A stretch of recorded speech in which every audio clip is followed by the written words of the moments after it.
జై శ్రీరామ్. రుచి అద్భుతంగా ఉండే టమాటాలతో చేసుకునే రెసిపీ. టమాటాలని ఎర్రగా ఉన్నవైతే చక్కగా కలర్ వస్తుంది. ఇలాంటి టమాటాలు ఎంచుకొని చక్కగా ఉప్పు వేసిన నీటిలో కడిగి ఆరబెట్టుకోవాలి. ఉల్లిపాయలు కడిగి కాసేపు నీటిలో ఉంచితే కళ్ళు మండవు. ఉల్లిపాయలు, పచ్చిమిర్చి, కరివేపాకు, కొత్తిమీర కట్ చేసుకొని పక్కన పెట్టుకోవాలి.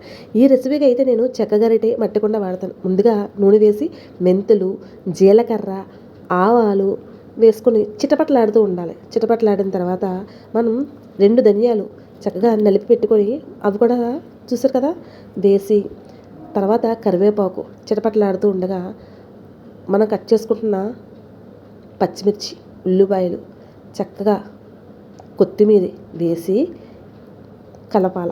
ఇప్పుడు ఒక ఎల్లుల్లిపాయని చక్కగా దంచుకొని పక్కన పెట్టుకోవాలి. ఇప్పుడు మనం వీటిని బాగా వేపి మనం దంచిపెట్టుకున్న ఎల్లుల్లిపాయని కూడా వేస్తే ఫ్లేవర్ బాగుంటుంది. కట్ చేసుకున్న టమాటా ముక్కల్ని వేసి బాగా కలిపి మూత పెట్టి, ఇది లో ఫ్లేమ్లో ఉంటే రుచి అమోఘంగా ఉంటుంది, హై ఫ్లేమ్లో కాకుండా చక్కగా కలిపి మూత పెట్టి మగ్గనివ్వాలి. తర్వాత కాస్త ఇంగువ వేసి మరి కాస్త ఉప్పు, కాస్త పసుపు, కారం వేసి దగ్గరికి మగ్గేలా కలపాల. ఇప్పుడు అక్కడక్కడ ఉన్న టమాటాలను చిదిపి దగ్గరగా గుజ్జులా అయ్యేలా వచ్చే వరకు కూడా మనం మూత పెట్టి మగ్గనివ్వాలి.